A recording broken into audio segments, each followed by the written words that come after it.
क्या हमारा भाग्य पहले से लिखा होता है? हमारे भाग्य में जो भी कुछ घटता है वह पहले से तय है। दोस्तों, गरुड़ पुराण में बताया गया है कि मनुष्य के भाग्य में जो भी कुछ जन्म से मृत्यु तक जो भी घटना घटता है वह पहले से तय होता है। दोस्तों, मृत्यु और जन्म ही एक ऐसा सत्य है जिसे कोई टाल नहीं सकता है, पर दोस्तों हम ये नहीं जान पाते हैं कि हमारा भाग्य हमारे से जन्म से पहले ही लिखा होता है, जन्म के बाद। लेकिन गरुड़ पुराण में जन्म मरण कर्म के बारे में विस्तृत रूप से जानकारी दिया गया है। तो आइए शुरुआत करते हैं गरुड़ पुराण की उस ज्ञानवर्धक प्रस्तुति की कि मनुष्य का भाग्य कब लिखा जाता है। क्या मनुष्य भाग्य उसके जन्म से पहले लिखा जाता है या जन्म के बाद? नमस्कार दोस्तों, स्वागत है हमारे इस चैनल आध्यात्मिक ज्ञान दृष्टि पर। मित्रों, गरुड़ पुराण की इस ज्ञानवर्धक प्रस्तुति में आप खो जाएं। उससे पहले हम आपको बता दें कि इस वीडियो को आधा अधूरा देखना की गलती बिल्कुल भी नहीं करें, क्योंकि ये गरुड़ पुराण की ज्ञानवर्धक प्रस्तुति है जो आपके जीवन से जुड़ी हुई है। गरुड़ पुराण की इस रहस्यमय ज्ञान को जानने के बाद आपके जीवन से जुड़ी समस्त लोभ, क्रोध, मोह, दुखों का अंत होगा। मित्रों, भगवान श्री कृष्ण कहते हैं, कभी भी किसी व्यक्ति को गरुड़ पुराण की बातों को आधा अधूरा नहीं सुनना चाहिए, क्योंकि आधा अधूरा ज्ञान हमेशा विष के समान होता है। इसीलिए मित्रों, आपसे यही आग्रह है, आप इस वीडियो को बिना स्किप किए अंत तक जरूर देखिए। साथ ही इस वीडियो को एक लाइक करके चैनल को अवश्य सब्सक्राइब कर लीजिए।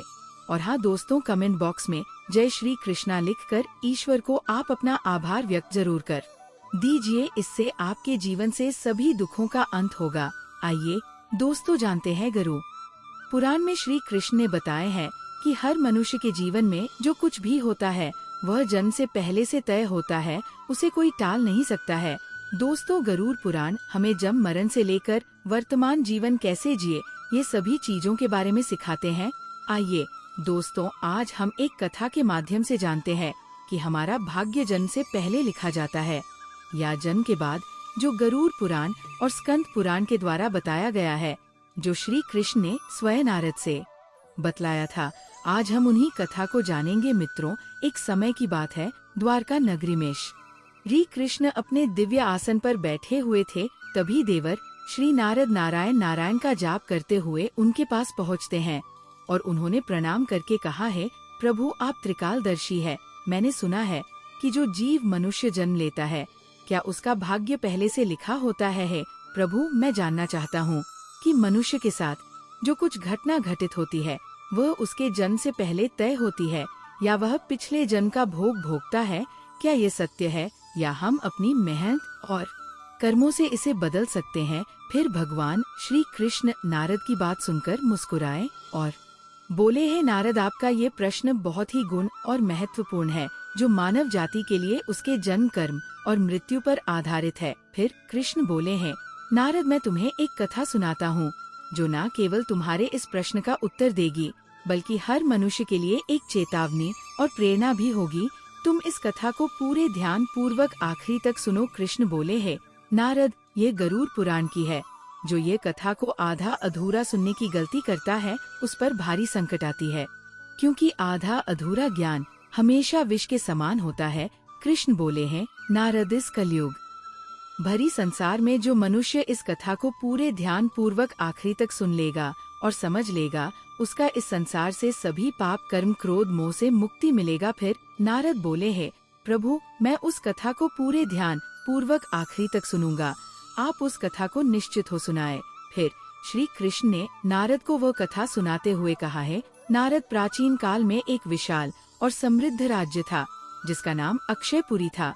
उस राज्य का शासक राजा रत्नधर था। राजा रत्नधर अत्यंत धर्मात्मा और न्याय प्रिय था। वह सदैव अपने राज्य के प्रजा के कल्याण के लिए काम करता था और धर्म का पालन करता था। उसे भगवान से एक संतान का आशीर्वाद चाहिए था ताकि वह अपने राज्य का कार्यभार किसी योग्य उत्तराधिकारी को सौंप सके। फिर है नारद, राजा रत्नधर और रानी दोनों ने कई वर्षों तक तपस्या की। इससे भगवान शिव ने प्रसन्न होकर उसे संतान होने का वरदान दिया। फिर एक दिन भगवान शिव के आशीर्वाद से रानी गर्भवती हुई। राजा और रानी अत्यंत प्रसन्न थे, क्योंकि वे चाहते थे कि उनका बेटा महान शासक बने और राज्य को सुख समृद्धि की ओर ले जाए, परंतु जब रानी ने बेटे को जन्म दिया तो वो बच्चा विकलांग और शारीरिक रूप से कमजोर था। उसके शरीर की हड्डियां टूटी हुई थी और वो शारीरिक रूप से सक्षम नहीं था। राजा रत्नधर का दिल टूट गया। उसने भगवान से ये सवाल पूछा कि ऐसा क्यों हुआ। तब राजा रत्नधर ने भगवान श्री कृष्ण से मिलने का निर्णय लिया और उन्हें अपने दुखों को साझा करने के लिए वहां पहुंचे। राजा ने भगवान से पूछा है, प्रभु, मैंने इतनी तपस्या की, यज्ञ किए, फिर भी मेरे बेटे का जन्म विकलांग क्यों हुआ? मैंने भगवान शिव से आशीर्वाद लिया था, लेकिन ऐसा क्यों हुआ? क्या यह मेरे भाग्य में पहले से लिखा हुआ था? फिर श्री कृष्ण मुस्कुराए और कहा है, राजा, तुम सही कहते हो कि तुम्हारा पुत्र विकलांग जन्मा है। क्या तुम जानते हो कि तुम्हारे पुत्र का जन्म इस प्रकार क्यों हुआ है? ये तुम्हारे द्वारा किए गए पूर्व जन्मों के कर्मों का फल है। यह तुम्हारे पिछले जन्म के कर्मों का परिणाम है जो तुम्हारे भाग्य में लिखा हुआ था। लेकिन इसका कारण ये नहीं है कि तुम्हारा भाग्य पहले से निर्धारित था। यह घटना तुम्हारे और तुम्हारे बेटे के कर्मों का फल है जो उसके पिछले जन्मों से जुड़ा हुआ है। राजा ने आश्चर्यचकित होते हुए पूछा है, प्रभु, क्या भाग्य वास्तव में पहले से लिखा होता है? श्री कृष्ण ने कहा, जन्म, मृत्यु और जीवन के उतार चढ़ाव पहले से निर्धारित होते हैं, लेकिन हम जो कर्म करते हैं वह हमारे भाग्य को बदल सकते हैं। जिस दिन तुम्हारे बेटे का जन्म हुआ उस दिन तुमने एक विशेष संतान का वरदान प्राप्त किया था, लेकिन उस संतान को चुनौतियां मिलना जरूरी था ताकि वह अपने जीवन में धैर्य, साहस और पराक्रम को विकसित कर सके। लेकिन उसका भविष्य केवल उस समय के कर्मों से नहीं होता है, बल्कि ये तुम्हारे पिछले जन्मों के कर्मों का परिणाम है। श्री कृष्ण ने राजा रत्नधर से कहा है, राजन, भाग्य और कर्म में बहुत गहरा संबंध है। हमारे कर्म ही हमारे भाग्य का निर्माण करते हैं। यही कारण है कि हमें जीवन में अपने कर्मों को सदैव धर्म और सत्य के मार्ग पर रखना चाहिए।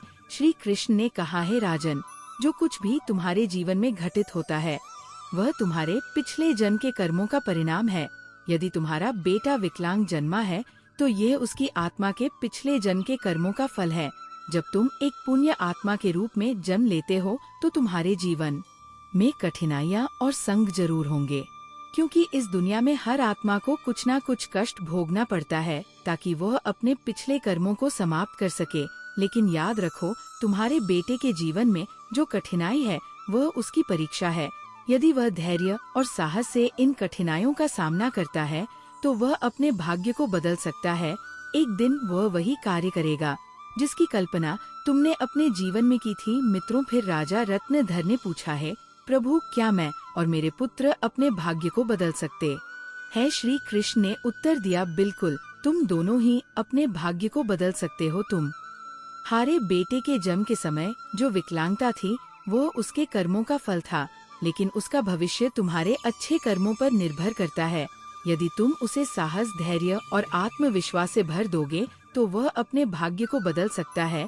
तुम्हारे अच्छे कर्मों के परिणाम स्वरूप वह एक दिन महान बनेगा और राज्य का भार संभालने में सक्षम होगा। मित्रों, फिर भगवान श्री कृष्ण ने आगे कहा, भाग्य एक चक्र के समान है जो कर्मों के आधार पर घूमता रहता है। जब तुम अच्छे कर्म करते हो तो तुम अपने भाग्य को सुखमय बना सकते हो।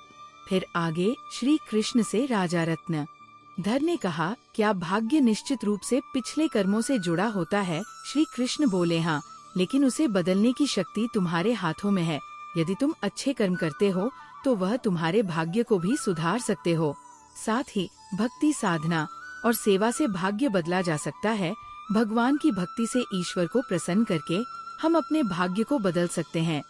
अगर तुम अपने पुत्र को साहस और आत्मविश्वास से जीवन के संघर्षों का सामना करने की शिक्षा दोगे तो वह अपने भाग्य को बदल सकता है। राजा रत्नधर ने भगवान श्री कृष्ण की बातों को पूरी तरह से आत्मसात किया और अपने पुत्र को शिक्षा देने का संकल्प लिया। उसने अपने पुत्र को कठिनाइयों के बावजूद साहस और विश्वास के साथ जीवन जीने की प्रेरणा दी। समय के साथ उस विकलांग पुत्र ने अपनी आत्मविश्वास और कठिनाई से लड़ते हुए समाज में महत्वपूर्ण स्थान प्राप्त किया। उसकी संघर्षशीलता और साहस ने राज्य में उसका सम्मान बढ़ाया। कृष्ण बोले हैं, नारद, तुम यह समझो कि भाग्य एक निरंतर प्रक्रिया है जो कर्मों के आधार पर बदलती रहती है। जो लोग जीवन में अपने कर्मों को सुधारते हैं और भगवान की शरण में जाते हैं उनका भाग्य भी बदलता है। यह केवल कर्म ही नहीं है बल्कि ये जीवन के संघर्षों और कर्मों का परिणाम है। मित्रों, फिर श्री कृष्ण ने नारद से कहा, ये कथा हमें ये सिखाती है कि जीवन में जो कुछ भी घटित होता है वह हमारे पिछले कर्मों का फल है। भाग्य और कर्म का कोई निश्चित प्रारूप नहीं है। हमारा कर्म हमारा भाग्य बदल सकता है। मित्रों, गरुड़ पुराण हमें सिखाते हैं, यदि हम अच्छे कर्म करते हैं और सत्य की राह पर चलते हैं और ईश्वर के ध्यान करते हैं तो हम अपने जीवन की दिशा बदल सकते हैं। फिर श्री कृष्ण ने नारद से कहा है, नारद, ये संसार कर्मों का दर्पण है। जो जैसा कर्म करेगा वह वैसा फल भोगे। मनुष्य को ये ध्यान रखना चाहिए कि माता पिता की सेवा, दूसरे की सहायता और ईश्वर का ध्यान ही सबसे बड़ा धर्म है। जो मनुष्य अपने पिछले जन्म में किसी के साथ पाप किया है, किसी को कष्ट दिया है, उसे न केवल नरक में भयानक यातना मिलती है बल्कि वह जन्म जन्मांतर तक उस भोग भक्ति है। लेकिन जो अपना कर्म सुधार है वह इस चक्र से मुक्त हो सकता है, क्योंकि यह सार एक अवसर है। धर्म, सेवा, सत्य ही मनुष्य का जीवन है। मनुष्य के ये समझना चाहिए कि मृत्यु के बाद के उसके अच्छे कर्म ही साथ जाते हैं। मित्रों, यह कथा हमें ये सिखाती है कि हमारे भाग्य पिछले कर्मों का फल है। हर पाप का दंड, हर पुण्य का फल निश्चित होता है। हे मनुष्य, तुम अपने कर्मों पर ध्यान दो, स्वार्थ, पाप और अहंकार को त्यागो, धर्म, सत्य और सेवा को अपनाओ, क्योंकि यही जीवन का सबसे बड़ा सत्य मार्ग है। मित्रों, श्री कृष्ण ने इस प्रकार नारद को गरुड़ पुराण के रहस्य को बताया। मित्र, भाग्य निश्चित रूप से जन्म से पहले लिखा जाता है, लेकिन हम अपने जीवन के संघर्ष, सत्य, धर्म और ईश्वर की भक्ति से हम अपने भाग्य को बदल सकते हैं। मित्रों, गरुड़ पुराण में भाग्य का लेखा जोखा और कर्मों के बारे में उल्लेख मिलता है, पर दोस्तों, मनुष्य अपने कर्मों, संघर्ष और ईश्वर की भक्ति से हम अपने जीवन को बदल सकते हैं। मित्रों, गरुड़ पुराण हमें सिखाते हैं कि जीवन एक बोया हुआ खेत की तरह है। मनुष्य खेत में जो बीज बोते हैं वही फल प्राप्त होता है। उसी प्रकार मनुष्य अपने जीवन में जो कर्म करते हैं उसका अगले जन्म में उसी रूप से फल भोगता है। इसलिए दोस्तों, गरुड़ पुराण में श्री कृष्ण कहते हैं कि जब मनुष्य का जन्म होता है तो उसके पिछले कर्मों के आधार पर उसका भाग उसके जन्म से पहले लिखा जाता है और उस मनुष्य के साथ वही होता है जो उसके जन्म से पहले उसके भाग्य में लिखा हुआ है, जिसे कोई टाल नहीं सकता। परंतु सत्य, धर्म और सेवा से ईश्वर को प्रसन्न कर हम अपने भाग्य को बदल सकते हैं। हिंदू धर्म का सबसे बड़ा धर्म ग्रंथ गरुड़ पुराण है, जिसमें मनुष्य के जीवन, मृत्यु और भाग्य कर्मों के बारे में विस्तार रूप से बताया गया है। यह पुराण हिंदू धर्म के 18 महापुराण में से एक है और इस पुराण में जन्म, मरण से पुनर्जन्म, कर्म और आत्मा के मार्ग के बारे में पूरे विस्तार से बताया गया है। दोस्तों, गरुड़ पुराण के अनुसार मनुष्य का भाग्य उसके पिछले कर्मों पर निर्भर करता है। गरुड़ पुराण, जो विष्णु पुराणों के प्रमुख ग्रंथ में से एक है, यह पुराण जीवन के रहस्यों और मानव के कर्मफल के बारे में बताया गया है। गरुड़ पुराण में श्री कृष्ण को साक्षात भगवान विष्णु के अवतार माने जाते हैं। दोस्तों, गरुड़ पुराण में श्री कृष्ण कहते हैं, मनुष्य अपने जीवन में अच्छे कर्म और सत्य मार्ग पर चलकर ईश्वर को प्रसन्न कर हम अपने भाग्य में होने वाले घटनाओं से बच सकते हैं और आने वाले भाग्य को हम बदल सकते हैं। मित्रों, गरुड़ पुराण में श्री कृष्ण ने मनुष्य को जीवन जीने के लिए 3 मुख्य उपदेश दिए हैं, जिन पर चलकर हम अपने भाग्य के कर्मों को बदल सकते हैं। दोस्तों, आप इस वीडियो को अंत तक जरूर देखिए, क्योंकि ये सारी जानकारी गरुड़ पुराण के द्वारा बताया गया है। इस वीडियो को बीच में छोड़कर जाने की गलती बिल्कुल भी नहीं करें। इसीलिए इस ज्ञानवर्धक प्रस्तुति को अंत तक जरूर देखिए। आइए जानते हैं। नंबर 1, अपने धर्म का पालन करना। मनुष्य का जन्म किसी खास उद्देश्य के लिए होता है। जो मनुष्य अपने पिछले जन्म में पाप करता है वह इस जन्म में भी उस पाप का भोग भोगता है, क्योंकि मनुष्य के जन्म से पहले उसका जन्म से मरण तक का भाग्य पहले तय होता है।